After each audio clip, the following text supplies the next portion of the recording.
Hey, what's up, y'all? You are listening to your Mental Matters podcast. I'm your girl Mo, and for those of you watching, thank you for tuning in. We're back with another episode, and we have a very special guest with us today, Mozo, the real Mozo on Instagram. But I want you to introduce yourself in like a few. But I wanted to thank you for being here. Me and Mozo, we met on IG. We Facts. followed each other on Instagram, and I reached out to him because I loved, what he was doing and just what he was promoting on his page. And so yeah, I'll have Mozo introduce himself. Who are you? What do you do?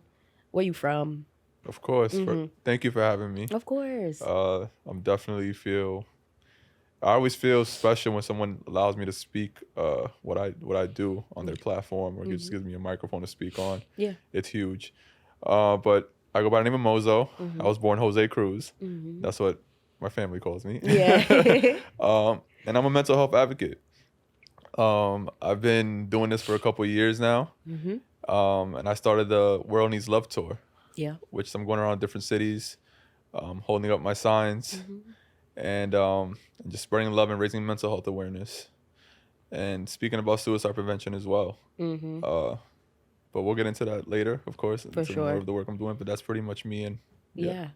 Yeah, absolutely. And yeah, just with what you mentioned, the World Needs Love tour is, I believe that's probably, I don't know if you started the tour after I saw your page or before, but I know there was a post and it basically blew up and like went, I would say viral. I guess it was all over the internet. Everybody was reposting it, and I was one of those people who reposted it. I feel like you might have been on the Brooklyn Bridge. You were on some bridge, and you were holding up one of your signs, and I just thought it was fire that you're like, you're in New York City, you're doing this, and you were really reaching people, Yeah. and so I think, in like the work that I do, my audience knows like I'm a therapist. I'm working as a mental health counselor right now. Mental health advocates and like before being a mental health counselor, I was a mental health advocate. Like the desire and the passion was there to really help people Right.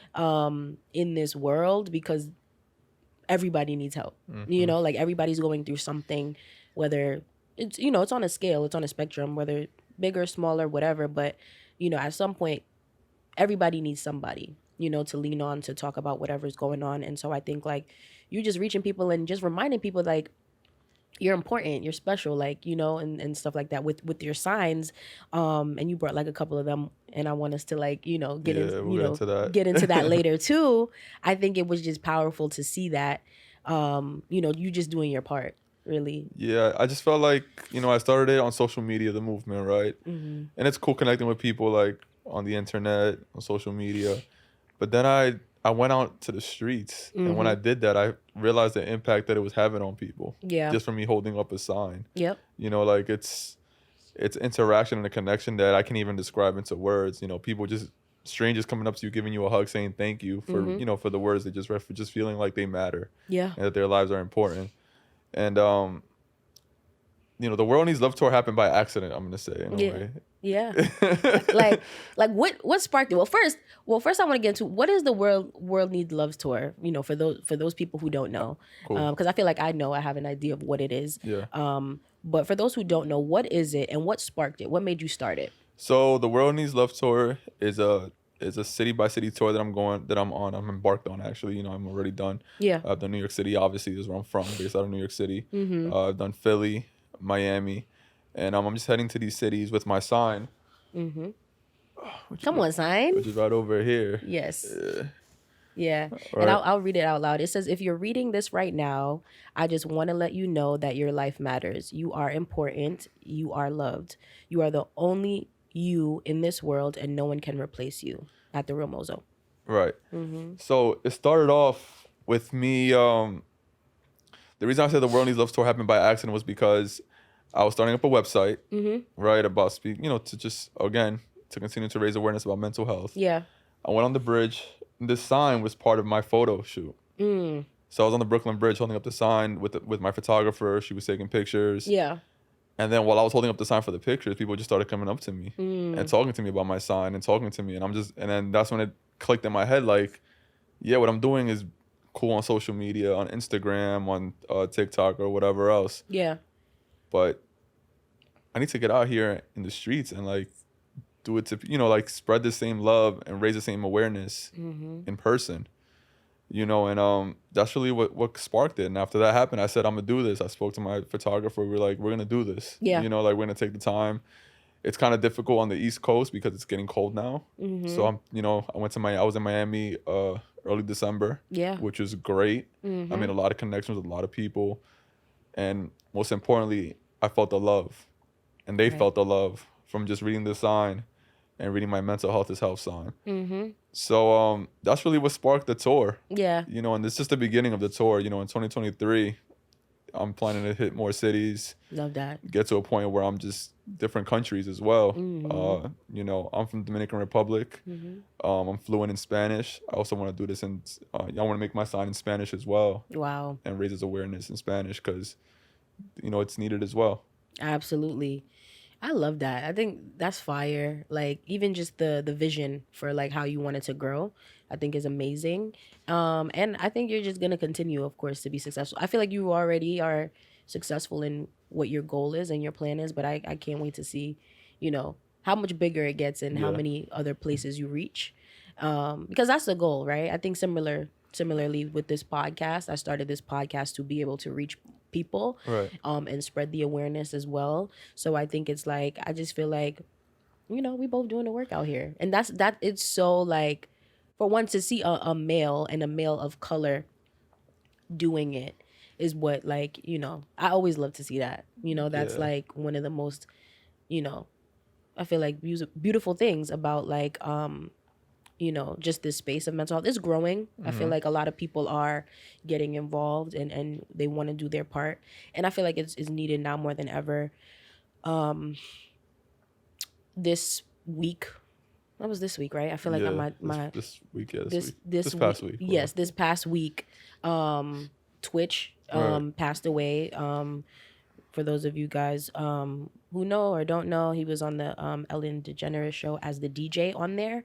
But he also was on the show So You Think You Can Dance. That's where I originally know him from, because I used to watch this TV show So You Think You Can Dance, and he was an amazing dancer on the show. I believe he might have won. Did he win the show? He might have won when he was that season that he was on. He might have won it, and then he went on to like, of course, bigger and better things. And so I think now more than ever, I mean, I feel like Twitch is like, I don't even think I really was able to process it. I think I saw it and then I kind of was like, just, I don't want to say I probably subconsciously was distracting myself with other things, because I feel like it's becoming so common now. Yeah. And it hurts to see. Like, I have an older brother in his 30s, and to me, like, just the thought of like it like that just makes me, that could have been my brother, right. Like me and my brother, we don't talk every day, we don't talk all the time, and I'm sure he's going through different things in life, and I don't know all of the things that he's going through, and he may not even want to tell me or everything he's going through as his younger sister. And so like it just put me in that frame of mind, and it's of course like a sad or like place to be in, thinking about that for me. So like I think I was distracting myself with other things, but it's just a reminder that like we can't take the people that we have in our lives for granted. We need to check on people more. And the work has to continue, like, and so yeah. How did you feel about Twitch's passing? I mean, sad, like I saw it and I like kind of like how you said, like processing it, right? It's like because like when something like that happens, it's like a lot of reactions, right? Like social media, you see it on the news, or, like a lot of that stuff. And a lot of this, I'm gonna say what bothers me. I think what it is like is that we should be less reaction and more prevention. Yep. Right. Like the conversation, people are having conversations now about it because it happened this past week, right? Yep. And the conversations will continue on maybe for the next couple of weeks, but then they'll die down until the next time it happens. Yep. Right. But this is a conversation that should be ongoing. It should just keep happening. We should always be speaking about suicide prevention, the importance of mental health. Yeah. Because we're all going through things. Like the numbers do not lie. Yeah. it's, the stats say 84 men take their lives in a week. 75% of all suicides are men. And that's just the stats that are reported, right? Right. Because it could be way higher than that. That's just what we know, that people report. So to me, it's just like, this is why prevention is so important. Yeah. It's not just having the conversation after it happens. Excuse me. It's not just having the conversation, when you see it on social media. It's about having the conversation always, because our mental health is always there. Always. It doesn't disappear. It doesn't go and come back. It's always going to be there. You know what I'm saying? So it's a conversation that just needs to keep happening. Absolutely. And that's how I feel about it. It saddens me. I'm sad for him, sad for his family. I'm sad for everybody, because it's a sad, no matter how you look at it, it's just sad all around, because if we feel pain about it, you can only imagine how the people that actually know him, his kids, his wife, his mom, or whoever else, his close family, how they feel about it. You know what I'm saying? But it's also a reminder also to check on your people. Yeah. And this is a man that was smiling every day, dancing every day, and look how look how his story ended. It's tragic to me. Yeah, absolutely. And thank you for sharing that. And yeah, just to kind of, I guess, get back to you and just your journey with like being a mental health advocate. What made you decide I want to become a mental health advocate? Like, what made you get into this realm? For me, it's my kids. I have 2 kids. I have an 11-year-old son and a 5-year-old daughter. And I thought to myself, when I was a kid, no one spoke to me about my mental health. No one asked me like how I was doing. No one asked me how my mental was doing. It's like whenever anybody asks you if you're doing, it's because something physical. Like we fall down. You all right? Yeah. You know what I'm saying? Is your knee okay? Is your elbow okay? It's not like, hey, how are you feeling? Like, really, how are you feeling? Like, how are you really doing? Yep. So I thought to myself, I'm like, I want my kids to kind of be able to feel like they can come to me to talk to me about anything, because that's where it starts, right? Like if your kids feel comfortable speaking, if your kids understand that you are there for them and that you're able to have these conversations with them about their mental health or about anything going on in their lives, then they will come to you and speak to you about certain things or how they're feeling, which can prevent a lot of things in the long run. Yeah. So for me, it was definitely that. It was definitely family that sparked it. Yeah. And then also, I just felt like it was my duty. I feel like this is my purpose. And I feel like as a man of color, it's my duty to do it. Yeah. I feel like people may see me and be like, yo, if Mozo's having these kind of conversations, why can't I sit down and have a conversation with my boy, my brother, or my cousin, whoever, my dad, whoever it is, about how I'm feeling or how they're feeling or how they're doing? Yeah. You know what I'm saying? Like, I feel like it's representation is so important. And I feel like someone seeing me do it, I hope it sparks the conversation for somebody else. Yeah. Like, I don't look at the numbers. I don't look at stuff like that. I always say that if it impacts one person, just one person, that if someone hears this right now today and they say, yo, let me speak to my pops about something that I felt, when I was growing up, then that's it. Yeah, you've done your job. You know what I'm saying? If it's a dad listening to this and he says, yo, let me ask my son how he's feeling, like how he's doing. Yeah. Then boom, that's it. And little things like that make a big difference. And I felt like it was just, the work I did on myself as well. I felt like it was needed for me to grow as a person, grow as an individual. Yeah. And I'm proud of myself for that. Yeah. And what was the work that you had to do on yourself? Well, I just had to look in the mirror, right? Which is one of the most difficult things to do. Look in the mirror and say, am I really being the best version of myself? And am I loving myself the way I should be loving myself?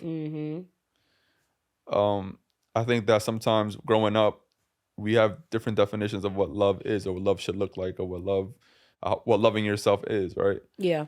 But sometimes loving yourself is being honest with yourself and saying, Jose,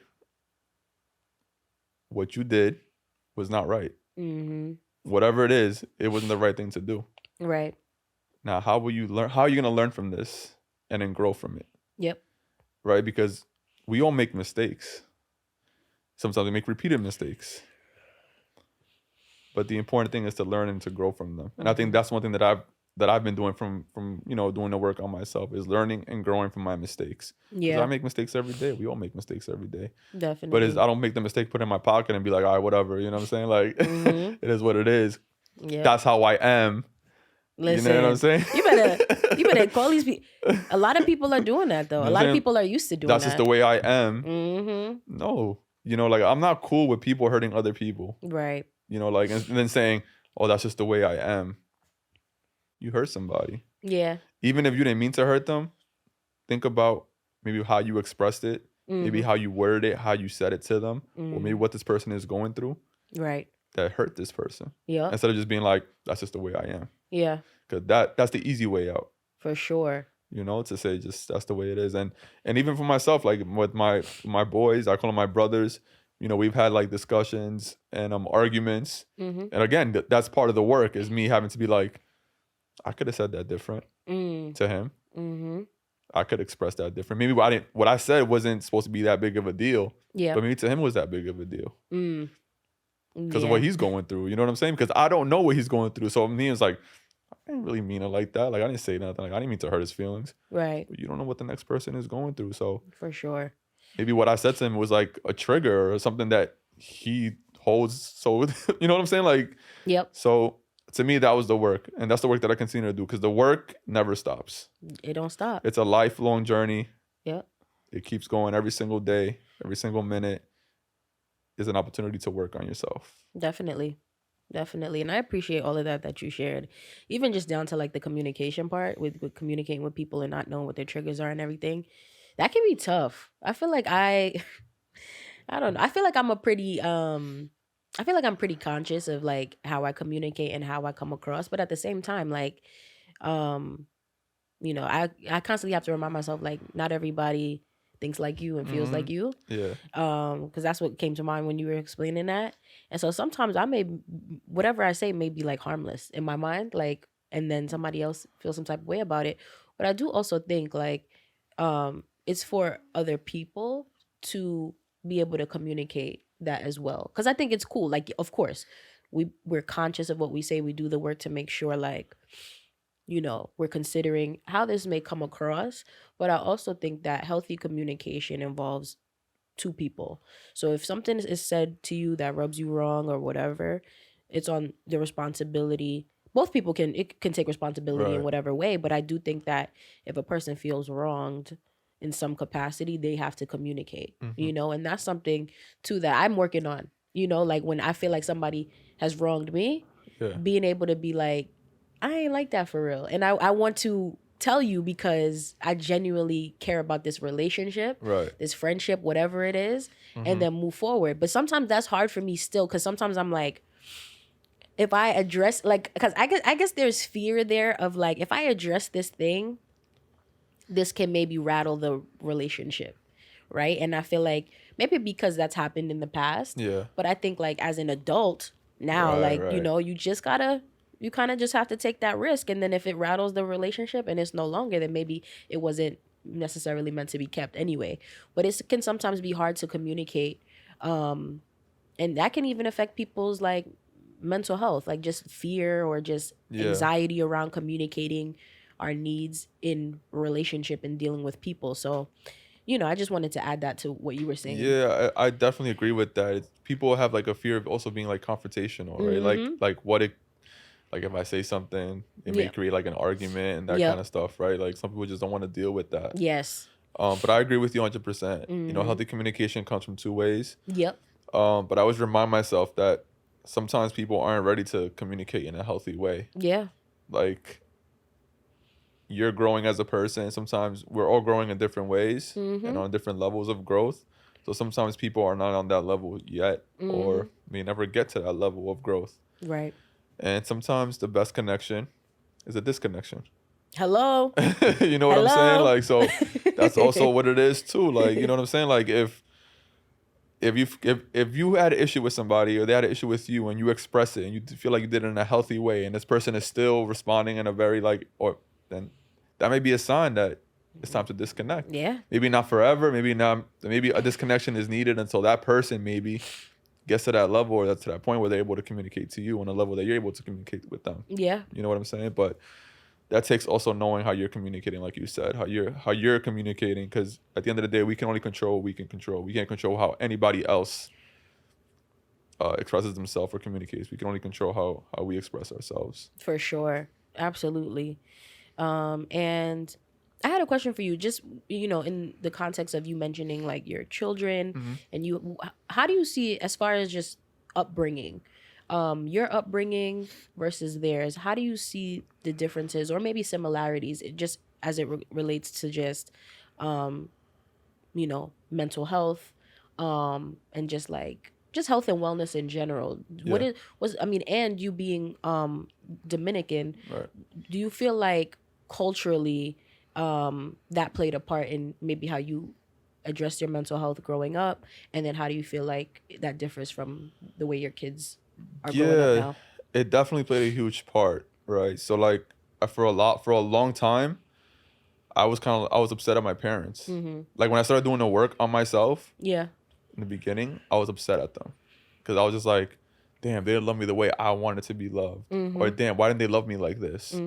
Where was the love that I'm giving my kids? Well, how come they couldn't give to me? And then I had a conversation with them. Like one Sunday morning, Yeah. I got up, I went to their house, and I expressed everything like I cried. My dad cried. My mom was, like we were all in tears. And it was because I was just being honest about how I felt about everything. And then they told me about their upbringing, Yeah. right? And like sometimes we forget, like, for example, my dad, his example of a father is what he saw as what his father was, right? Yeah. So if his father didn't communicate with him or was very like didn't give him any hugs or that kind of way, didn't tell him he loved them, then that's what that was my dad's view of a father. So that's in his mind, he was just like, I'm raising my son the way I'm supposed to be raising my son, right? I'm going to work, Yeah. I'm providing for him, I'm going to his basketball game when I can and stuff like that. But like, there's more to that, right? There's more to that than being a parent.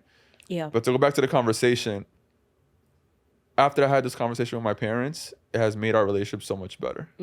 Like, and it has helped my relationship with my kids as well. Yeah. Because I'm like, all I have to do is communicate with them. Yeah.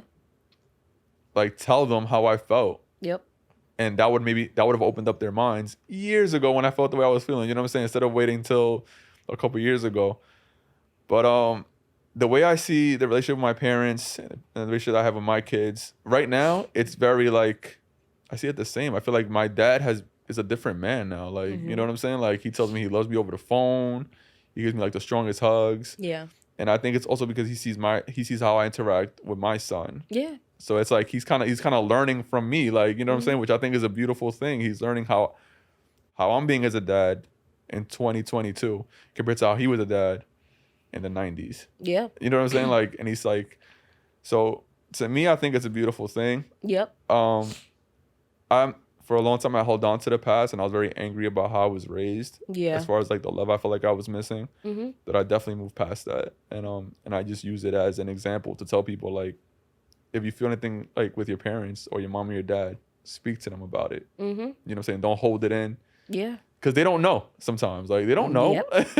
You know what I'm saying? They're going about their day. They're thinking, oh, yeah, he has a job. He has kids. He's taking care of himself. He's good. Da, da, da. Right? That's what they're thinking. But, like, just talk to our moms and our dads. Sometimes they will receive it well. Sometimes they may not be ready to receive that. Yeah. Which you're going to tell them. But at least you did your part. Absolutely. And you expressed what you had to express to them. For sure. And I think part of that, too, is even just that communication piece can break maybe a generational trauma or generational cycle of like, okay, this is what happened with me. And so now, because then resentment can build up, right? What you were saying, like that anger, if you hold it in, now there's resentment there. And then it can get passed down to the offspring, and it just will just be a cycle. Right. And so I think that communication piece, which people be sleeping on communication. Sometimes just saying it and getting it off you is what is needed so that you can just move on healthier in life. And so I think that's big. Like, like that's profound. And I'm glad you were able to do that because not everybody can. Yeah. I know people in my life right now that are coming to my mind right now that would rather choose to just let things be, Right. because they feel like it's too late. Their parents are older now. What good would it do? Um, and I think like just hearing that is like encouraging, because I feel like it's never too late. It's- You know, if you got to get something off, get it off. You know, and then that could be, you know, the game changer for them Right. and for you. Exactly. Because that's how I see it. Like, it's never too late, right? Like, you would think, oh, yeah, how is this man now in his 50s going to change his ways, right? People say you can't teach you can't teach an old dog new Yeah. tricks, right? Yep. No, you can, you know what I'm saying? But, like, it's all about how you go about it sometimes. Mm-hmm. Like, me and my dad, even though he's way older than me, isn't on the level that I'm on, like, as far as growth or communicating. Yeah.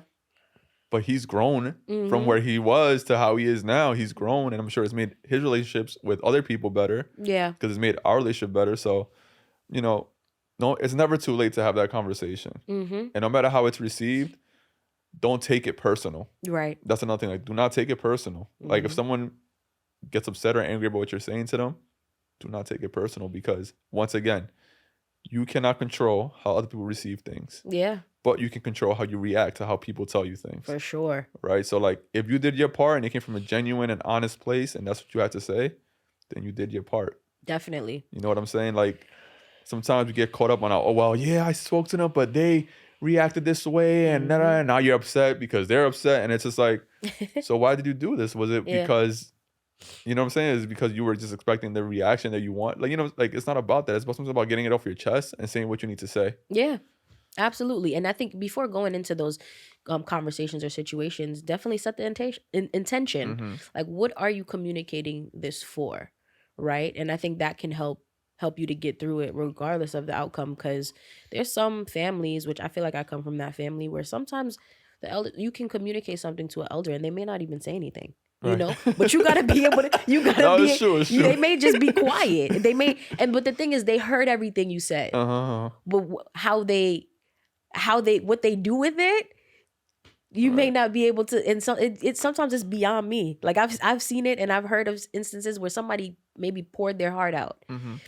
and one of the elders in the family just was quiet, Yeah. looked at them, or just kept doing what they were doing. But it's a thing where set the intention, you know. And now I think from seeing that too in my family, like it's made me like reluctant or hesitant at times to communicate, because I was like, what would be the, you know, like it made me question whether they actually would receive the message or not. Right. But it's like, no, they have ears that work. They hear everything you're saying. But it's their choice how they want to respond to it. You know, you can't control that, like you were saying. But I think like you doing that for you, Mm-hmm. and just like they talk about forgiveness, right? Forgiveness is really for you. You know, it's Right. never for the other person, but it's for you and for just the generation after you, Mm-hmm. your offspring, like your life, like, you know. So I think like that helps to kind of take some of that pressure off of like, what's the point of this? Just set the intention. All right, what are you Right. going into this conversation for? And then, you know, that's that. Definitely. Mhm. And after forgiveness, you feel so much better, right? Like, it's like that conversation was me forgiving my parents, Yeah. you know, like, you know, like, it's crazy because in their minds, they weren't doing anything wrong. Mm-hmm. They were Right. doing the best they could. They were doing the best they could. But I told them, like, I forgive you, you know, because I felt like I was lacking this, that, and the third, right? Mm. But it wasn't because you didn't know. It wasn't because like you were doing it on purpose. You just were doing the best you can. Mm-hmm. But inside, in my heart, in my mind, I forgave them. Yeah. I wasn't holding on. I didn't have that resentment anymore, Right. which has made everything so much better. Love that. I love that. Okay. That was good. Well, that was good, right? Right? I'm just like, I'm here for all of it. Like, we could keep going. But I want us to get into this little game. Let's do it. This card game is called The And. I've heard of this. Yes, The And. This is the Strangers edition. You know, I feel like we're a little acquainted now, so we aren't Yeah. complete strangers. But yeah, I want us to kind of just you know, do some of these cards, which they ask like some general questions. Well, they're kind of deep questions. And then we just Am I picking one? Yes, you take one, and then I'll pick one after you. So we get. I got two. All right. So yeah, you can read it whenever you're ready, and then you just answer the question. Ooh. The question is, when do you feel the most loved? So now I answer this question. Yeah, you can Okay. answer it, and then I can answer it too, or I'll pick a different one.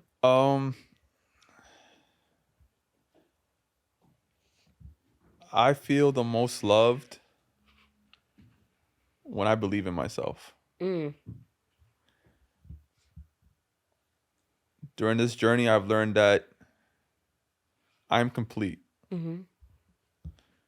We are raised to think that someone else completes us, or we need like this love from somebody else, right, to complete you, and that's the only way you'll be complete. Or you need love from somebody. Like, I love my family. Yep. And I love their love, but I love my love the most. Because if I can't love my love the most, then the love I give them won't be the best love. Yeah. You know what I'm saying? So I feel the most love when I believe in myself, when I trust myself. You know, when I wake up in the morning, like, for example, even coming here, I'm proud of myself. I'm thinking, yo, because I'm sitting here speaking my truth. Yep. And at the same time, helping other people speak their truth, or inspire somebody else to speak their truth. So that's when I feel the most loved. Is definitely when I believe in myself, and I just feel complete. Love that. Okay. All right. So You're gonna pick another one? I'll pick another one. All right. Because that answer was everything. All right. So this one is, when thinking of the past, is it nostalgic or painful, and why? Well, it could be like a mix. Right. It's definitely all right. If I had to pick one over the other, I guess nostalgic. I feel like I had a lot of good times in childhood. Yeah, sometimes I kind of want to go back to being young again, because I feel like life, it just keeps getting harder. If anything, the most pain is right now. Like being in this age. No, seriously. I'm like, the pain has come in adulthood. And I'm like, very transparent of you. No, you laugh, but it's the truth. Literally. I'm just like, so yeah, my childhood was pretty cool, man. I grew up with a lot of like cousins around, manhunt, just being a New York City kid. Yeah. It was a good time, man. So I think now I'm just like, all right. Sometimes I try to tap into like my youth and tap into like that childlike nature. Right. Because that makes like life a little easier to navigate. Like laugh more. Yes. Do something kiddish. I'm all for that. Right, So I think definitely more nostalgic for sure. I love that you said that. Yeah. Like, because like I feel like sometimes we become adults and we feel like everything should be just like, right. Yes. Like even like little things, like playing tag. Listen. Let's go play tag in the summertime. You know what I'm saying? Like, it's okay. Let's go run around, play some tag. We might be out of breath. Right. We might be, but we might be mad sore tomorrow. But listen, okay. But like little things like that, like, because there's adult fun and then there's kid fun, right? Yes. Right? Like, but like sometimes it's okay to have some kid fun. You're playing a board game. Yeah. Little things that take you back to your childhood, Exactly. or just, like, so I love that answer. Exactly. Thank you. And one of my friends too, shout out to Ash, she is getting back into like double dutching. That was something that we used to do when we were like younger. Double dutch. Y'all know what double dutch is. Of course. Yes. And so she's grown, but she's actually getting back into it. She's from actually Maryland, but she's been coming back to New York because in New York they're actually having some like kind of like tournament things, and she's getting into it like on a serious level. But I feel like that's something that is definitely attached to like youth and childhood and like how fun double dutch was, and just Right. being outside all day, coming in all sweaty, and it just was. I'm so excited for her with that, and I'm like, please, whenever the next one is, I'm coming. I want to just to witness it. Yeah. Would just put me in a space that I know, like, it'll take me back there. So yeah. All right, so I love these cards. thanks. Right? They're great. And so let's do one more. All right, let's do. All right, so One more. I'll take Yeah. This side, yep. And I'll take the other one off. Go ahead. When was the last time you cried and why? Ooh. I cried the day Twitch died. Mm. I was in the shower and I just cried. Mm-hmm. Like, thinking about it right now, it makes me want to cry. Mm-hmm. Just because, like, it's so sad. Mm-hmm. You know what I'm saying? And most of the time when I cry, it's in the shower. Mm-hmm. Like, and sometimes it's needed. I just let it out. Mm-hmm. But the last time that I cried was this past week. Mm-hmm. I don't want to say I cry regularly, but I cry when I need to cry. Yeah. I don't hold it in. Which is healthy. I just let it out. Love that for you. But I'm more of like a let me cry in the shower type of person. You know what? I feel like that's a guy thing because I swear, last time we had one of my homies, shout out to Mac, he said the same thing. Yeah. He said the same thing. Like he'll tell his, not to put all his business out there, but he said he'll let his wife know, all right, I'm going in the shower now to cry. And I'm like, that's so healthy. Like legit, I feel like wherever it is, right? I think as long as it's happening and you know, like, you know, this is my place. This is where, you know, I feel the safest to be this vulnerable, cry, you know, with myself, whatever. I think love it. Like when I heard the news and I saw it, I already knew I was gonna cry. Like, you know what I'm saying? Like I felt because I felt the pain, the sadness that I felt was like that. Like in my head, I was like, I'm gonna cry today. Yeah. Like I already told him, like I'm gonna cry today. I don't know when. Yeah. It might happen. I might have to go into the bathroom because I was outside and cry. You know what I'm saying? But like, yeah, it just so happened that evening when I got home, definitely in the shower and I let it out. You know, because the heaviness of it, I feel like was felt immediately. Yeah. I was just like, I felt numb though, which it's weird for me. That's why I was like, I think it wasn't until maybe a few days later, just now everybody posting just the dancing clips, him with his wife and stuff like that. Then I started to feel the emotion coming up. But I feel like it was sad. It's sad. And yeah, it's there's not even any, for me, I don't feel like there's any words. And even being in the field, you know, because I have to do suicide evaluations and risk assessments all the time. But like, it's never a thing where just because you're,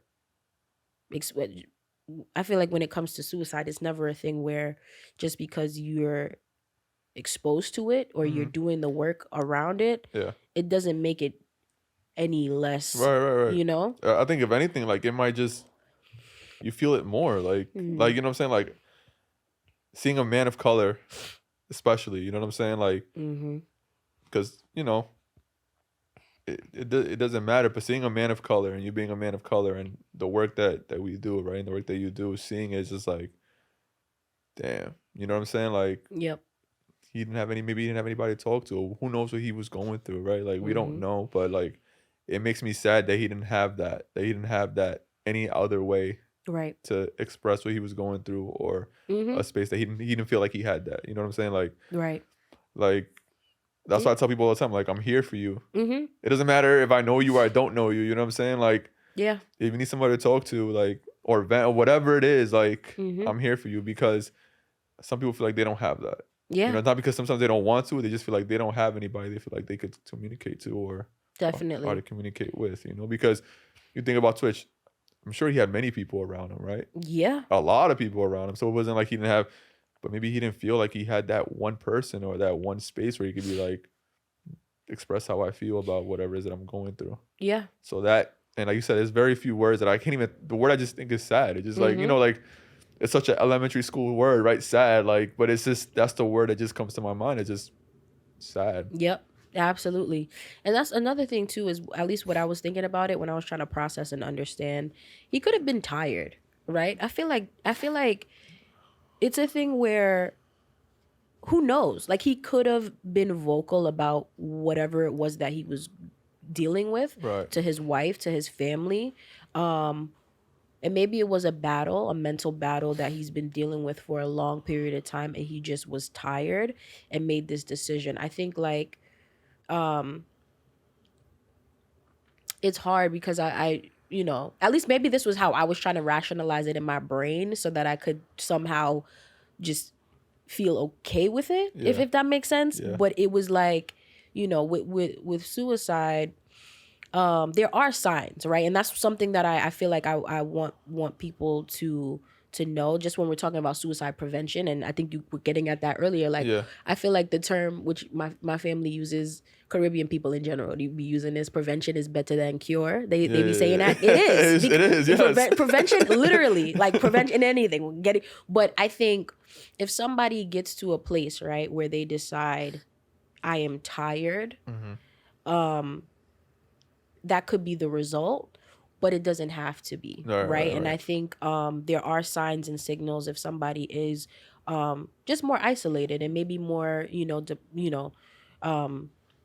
symptoms of whatever the Like symptoms their of moods. depression are, right? Right, like, yeah.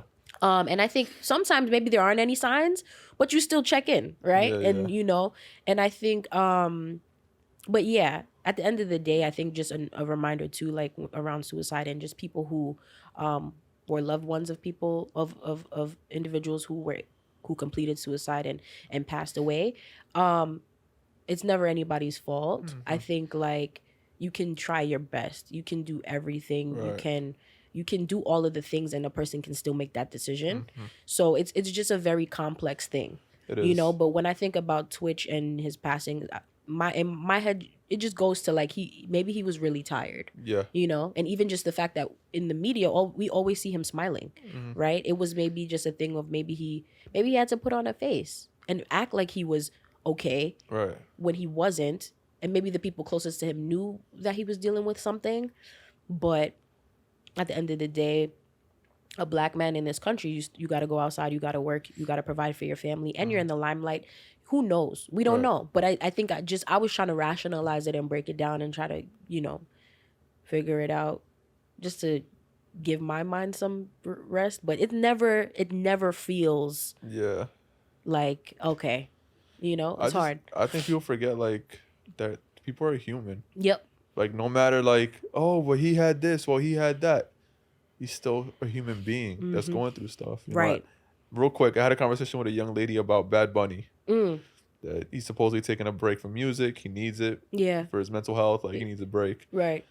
And she was like, "Oh, I can't believe he's taking a break. Da da da. We need his music." And I'm like, this is what happens. People forget that people are humans, right? Yep. Like, yeah, you need your music, Yep. but this man needs a break. Needs a break. Like he's gone through a lot.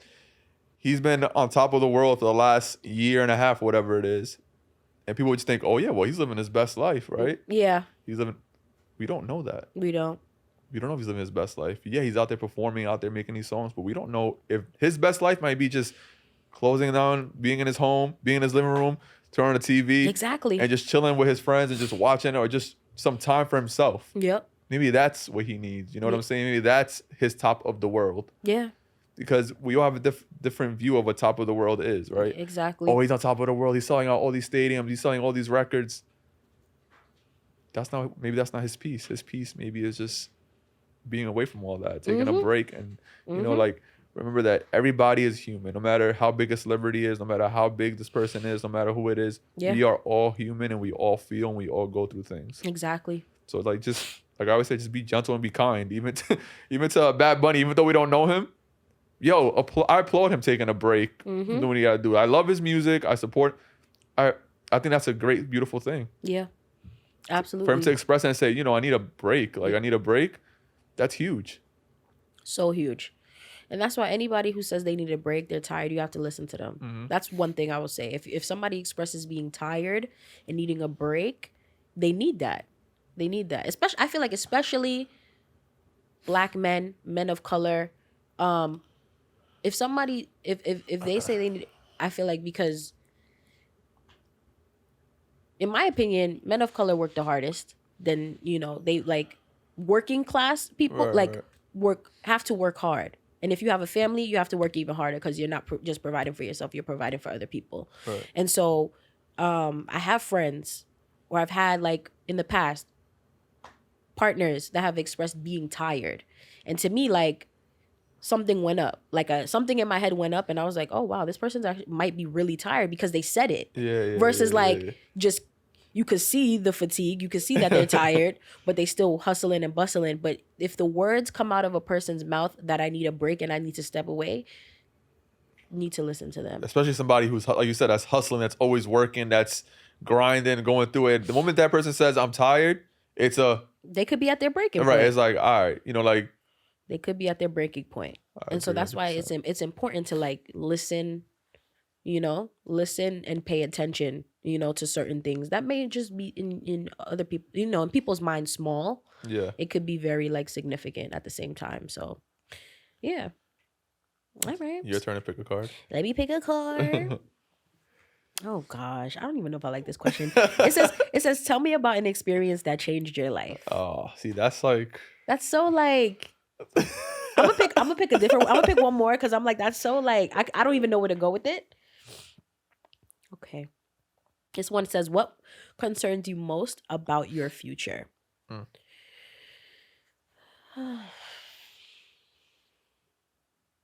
Man, That's tough too. it's tough. That's tough too. All right, one more. Wait. We'll pick one more. Let me go on this side this time. Oh, okay. I think I like this one. What piece of advice would you give your 14-year-old self? I love that one. I love this one too. Let's see. The piece of advice that I would give my 14-year-old self would be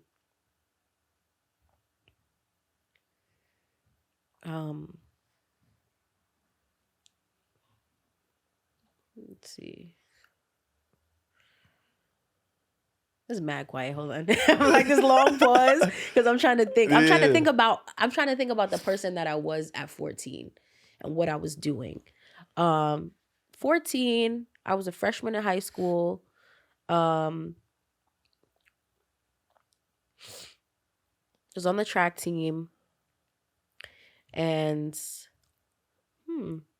all right. You got to think back, like I have to. And because like when you were 14, like you were going through life, and it was just like going through life. You know what I'm saying? Like it's not like now, where as an adult, where it's like I did this, that, and the third. Like you're 14, like you're just waking up every day, going to school, doing your thing. Like you know what I'm saying? Like it's not like exactly. So I get it. Because I'm thinking the same. That's why I got so quiet. We were both thinking. I'm like 14, me. Yeah. What was happening then? I guess maybe. Oh, this one's kind of hard, man. You want to do another one? Another one. We're going to another because we need a good one, okay? For the last card. All right. This one is what is your biggest hope for your future? Okay. I like this one. That's a good one. Right. And it's ending on I feel like a positive. Yes. More positive note. Right. Right. So my biggest hope for my future is to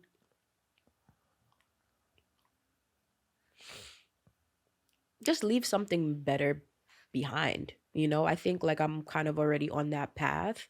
But I think like whether it be if I have children, I don't even know. I'm at a place right now, I don't even know if I want children, but if I were to have children, right? Just leaving something for them. Like I don't think I think about legacy that often because I feel like I'm still pretty young and I feel like I'm kind of on the path of just like I feel like I'm walking in my purpose. So in my head I'm like if you're walking in your purpose then something will be left behind, but I think the hope for the future is to be able to kind of see it in real time, whether that be my kids or whether that be just just seeing my mom even in a different space because me and my mom are really close, and so my hope is just to see her in a space where she's just able to like rest because I feel like she's a really hard worker. She's a single mother. She raised me and my brother by herself, and she's still working hard. Like shout out to your mom. Yes, shout out to mom. Hey mom. Yeah, and I think like it's a thing where I guess the biggest hope for the future would be able to see like just the good work in others, like the work that I'm doing, because that's really like behind the work that I'm doing. I think about okay, how's this gonna affect like the impact it's gonna have on the people that I care about the most, right? And then of course the world, and then of course but I feel like it starts with me, of course. How do I feel about the work that I'm doing? How is it affecting the people around me, or how can and will it affect the people around me in the near future and in the far future? And then of course, how is it affecting everyone else? So for me, I think the biggest hope for the future is for that impact, the impact of the work that I'm doing now to be felt later on. Of course, for the greater good, not for me, to just be able to be like, Yeah, I did yeah, that. no, it's literally just for this world to be a better place, Yeah. for the people around me to be in a better space, mentally, Mm-hmm. emotionally, and just for like the generational cycles to just be Right. broken, you know? So I think that's the biggest hope, to be able to see that, to be able to be like, wow, like thinking back, things were so different. Yeah. And now look, like, you know, like I think that's, you know, and I feel like I could Yeah. see it. I feel like you. I feel like you. I feel like you're doing it right now. Like Thank I feel like you're you. doing it right now. So like, I feel like we live in a time where we expect like quick results, and not that we're expecting quick results, but we don't like just see quick results, right? Like, Right. but it's you're doing it right now. Thank you I'm so just letting you know much. right now. It's happening right now. Like the seeds have been planted, Yeah. and everything that you said that you hope to see in the future, you are gonna see because you've already planted those seeds. Thank you. You've been planting them, so Hmm. it's definitely gonna happen. Like it's happening, and you're definitely gonna see it in the future as well. Absolutely. Thank you so much. I appreciate that. You're welcome. Yeah. And yeah, we have a couple of minutes left. Awesome. And so yeah, I want to ask you before we, you know, get to the end and everything. Do you have any final thoughts? Anything that you want the audience to know? Anything you want to share? Yeah. Yeah. Actually, I was listening this weekend. I was Mhm. listening to Tupac. Mhm. Um, one of my favorite artists. You know, Tupac, Come J. on, Tupac. Cole's. Yeah. You know, um, but I was listening to the song Changes, Mm. the Tupac song Changes, and right before his third verse, Tupac says, "It's time for us to make some change. Mm. It's time for us to change the way we eat. It's time for us to change the way we live, Mhm. and it's time for us to change the way we treat each other. Mm. Because the old way wasn't working. Mhm. So it's on us to do what we got to do to survive." Right. I've heard this song so many times in my life, Yeah. but I don't know why this weekend when I heard that, it hit me different Yeah. because we're all trying to survive. Yeah. So that's why how we treat each other is so important. Tupac recorded that in 92, Mhm. 1992. Mhm. So what is that, 30 years? Yep. We're 30 years later, Still relevant. and it's everything in that song and those words that he's saying still resonate and are still relevant. Mhm.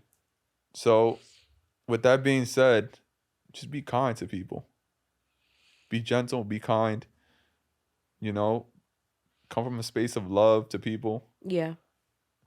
And at the end of the day, we want to make the world a better place. Yep. And the only way we could do that is by being kind and being understanding and treating others with love. Yeah. I think that unfortunately right now there's so much going on in the world. So many different ways of communication Mhm. that we get lost in it. Yeah. But the root, it has to be love. Has to. And and it comes from us. It comes from within. Mhm. Right? It comes from within you. And that's pretty much all I had to say when it came to that. You know, those are really my final thoughts, my final words. I really wanted to share that just because this weekend those words really resonated with me. Mhm. Your whole, it's what we need to do to survive. You know, like he's saying, like, let's love each other so we can survive. Yeah. You know what I'm saying? If we love each other, we can survive together. Yeah.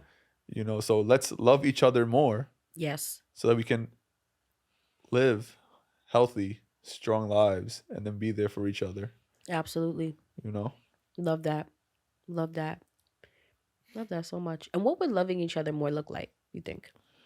Loving each other more would mean when you ask someone how they're doing, ask it because you really mean it. It's something I've had to work on because we all say, "Hey, how you doing?" Right. "I'm good." Yeah. People be like, "Hey, how you doing?" And they walk away before you answer. Right. Yeah. Right. Hey, how are you? But just like little things, like, and it doesn't have to be because hug each other more, right? I understand there's a lot going on. There's viruses out there, the flu's going crazy and all that stuff. But I'm talking about like, especially the people around you, like the people that you live with, the people that you really care about. Yeah. hugging somebody could change their whole day. Mm-hmm. Hugging somebody could change how they're feeling. It could change their whole energy. It could change them from being like, to, all right, let's do this. Mm-hmm. That's what a hug can do. The power of a hug, you know, and just communicating with each other. That's another form of Absolutely. love. Listening to each other. Yep. You know, we don't take the time to listen to each other anymore. Yeah. And listening with the attention to understand Right. versus respond. I've had to learn that not everyone's gonna agree with everything that I say, understand everything that I'm saying, or I'm not gonna understand what you're saying. Mm-hmm. But I'm always willing to listen Yeah. and try to understand what you're saying. Absolutely. No matter where you're coming from, we may disagree, but I am willing to hear you out Mm-hmm. and try to understand what you're saying. And if I don't understand, I'd be like, listen, I don't understand where you're coming from, but at least I know that I took the effort Yep. to hear them out. Yep. And I feel like this, you know, our generations are just quick to be like, I don't want to talk to that person. They're about this, they're about that. I don't want to talk to them. Yep. Give people a chance to express themselves. Give yourself a chance to hear them out, Mm-hmm. because you never know what could come out of that. Exactly. So to me, that's what love would look like. It would look just being more open and to more understanding to people. You know what I'm saying? Like not being so quick to be like, and we're from New York City, so we know how it is. Like New York City is very like, I'm not, Yeah. you know what I'm saying? Like we don't have time for it. right? Lot. We don't have time. Like, you know what I'm saying? But like, we do live with people. Yep. We have people that we have close to our hearts. So start with those people. Yes. You know what I'm saying? Like I'm not saying you don't have to do what I do and go on the bridge and have conversations with random strangers and people you don't know, because I understand we're in New York City and it's not easy to do. Right. But start with the people in your living room, Yeah. with your roommate, with your brother, your sister, somebody. Absolutely. You know what I'm saying? Start with that, because you never know where that could, like I said, you never know where that could lead to. It could lead now. You have that conversation with your brother. Now they might have it with somebody else. Mm-hmm. You know what I'm saying? It's just all, like you said, it's breaking cycles. Absolutely. So Love more that. love, y'all. Please, more love. Please. Real, genuine, authentic love. Mm-hmm. I love that so much. Yeah. It starts at home too, for Yeah. sure. Whatever you're doing with the people in the closest proximity to you, at home, in those intimate spaces, when you go out into the world, that's how you're gonna navigate and operate as well. Definitely. So I agree with that for sure. And thank you so much for your thoughts. And yeah, please let the audience know where they could find you, follow you, anything that you have going on or upcoming that we should like look out for. Of course. Mm-hmm. Thank you so much for having me. Mm-hmm. Thank you for amplifying my voice. Of course. Thank you for giving me the opportunity to speak about my experiences, things that I've gone through. Mm-hmm. Y'all can follow me at The Real Mozo on Instagram. The World Needs Love Tour is up and running. Mm-hmm. I'll be heading to a city near you. I know that's right. Be looking for the sign. Mm-hmm. You know what I'm saying? And when you see the sign, come up to me and let's have a conversation. We don't need to Yes. have a conversation, but whatever that you need right there at that moment, it could be a hug, it could be a fist bump, it could be a smile, whatever it is, Yeah. I'm there for it. Love that. You know what I'm saying? But yeah, check me out on Instagram. Stay tuned for the World Needs Love Tour. Mm-hmm. And there's more to come. You know, I'm looking forward to the new year. I'm looking forward to 2023. Yes. And I'm just looking forward to life, to be honest with you. Absolutely. That's just how I feel right now. I'm just looking forward to life. And shout out to everybody out there who supports me, who shows me love, who shares my content, who's come up to me on the street and show me love. You know what I'm saying? Because that really keeps me going as well. Mm-hmm. You know what I'm saying? Like, there's times that I've gone to the Brooklyn Bridge and I've stood there and like it could have just been two people that came up to me and showed me love. Yeah. That's all. That's fine. Yeah. That's okay. You know what I'm Absolutely. saying? So I appreciate everyone that supports me, that shows me love, that slides into the DMs and checks in on me as well. Mm-hmm. Thank y'all so much. Like I truly, truly appreciate every single person that does that. Yes. Love that. Thank you so much, Mozo. This was everything. I'm like, yeah, this was great. Make sure y'all follow him. And yeah, we definitely gonna be in touch because I'm like, this world tour, I might need to hop to one of the cities and be like, because I think that I just can't get over that. The fact that you really, because when I first saw it, I was like, is he really standing on the bridge? And I'm like, this is what when you hear like people who are like touching the people, Yeah. like literally, Yeah. that's you. That's what you're doing, and I think it's powerful. It's amazing. make sure you guys follow him. And thank you so much again. This is your Mental Matters podcast, guys. Another episode in the books. Make sure you guys subscribe, share. Your Mental Matters podcast on Instagram, my personal page at _Molu. You guys email me, DM me, all the good stuff. And thank you guys for just being. The audience has grown so much. I feel like I say this every episode, but over the past 2 years, like with the pandemic and everything, the audience has just grown tremendously, and there's been just a lot of love that I've received as well. And yeah, you guys don't know how like the words, the encouraging words and everything go so far for me. So I appreciate you guys. Shout out to community. Period. Okay. Your Mental Matters podcast, guys. We're out. Peace and love.